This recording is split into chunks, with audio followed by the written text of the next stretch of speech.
Why are heating prices so high in New England?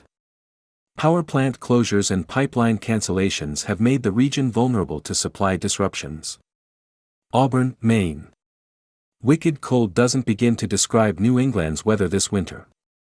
In early February, temperatures plunged to 42 below zero in Bar Harbor, Maine, and -56 and lower in towns farther north.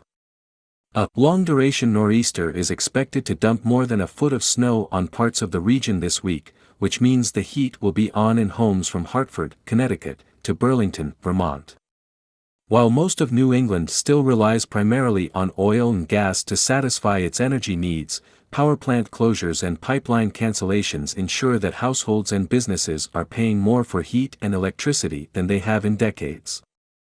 Multiple energy infrastructure projects have met their demise in New England in recent years, with consumers shouldering the twin burdens of higher rates and worsening emissions. The Northeast Energy Direct Pipeline would have delivered 2.2 billion cubic feet of natural gas a day to western Massachusetts and New Hampshire, helping to slash New England's emissions.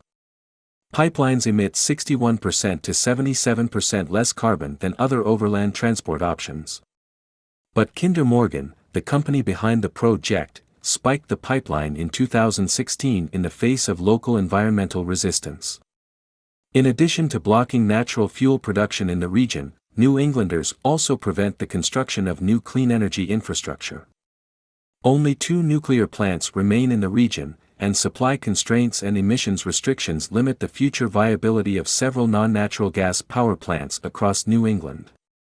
The closure of the Vermont Yankee Nuclear Power Station in 2014 led emissions in the Green Mountain State to increase 16.3%, while wiping out 70% of Vermont's in-state electricity generation capacity. Pilgrim Nuclear Power Station in Plymouth, Massachusetts, closed in 2019. New England now depends on expensive imports of natural gas that are subject to supply bottlenecks because of the lack of pipelines. No wonder New Englanders pay nearly twice as much for electricity than the average American household. Constructing energy infrastructure to bring reliable natural gas to New England ought to be a top priority for state legislators. Yet leaders of New England states have doubled down on their decarbonization plans.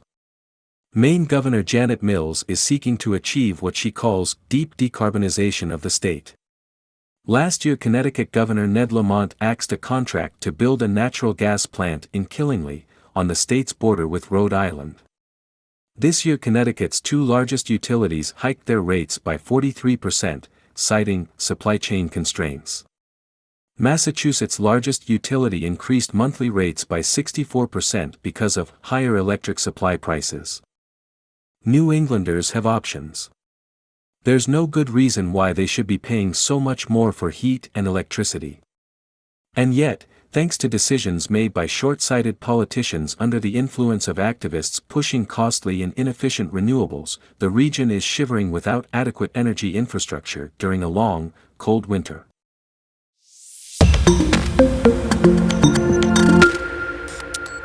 Why are heating prices so high in New England? Power plant closures and pipeline cancellations have made the region vulnerable to supply disruptions. Auburn, Maine. Wicked cold doesn't begin to describe New England's weather this winter. In early February, temperatures plunged to 42 below zero in Bar Harbor, Maine, and -56 and lower in towns farther north. A long-duration nor'easter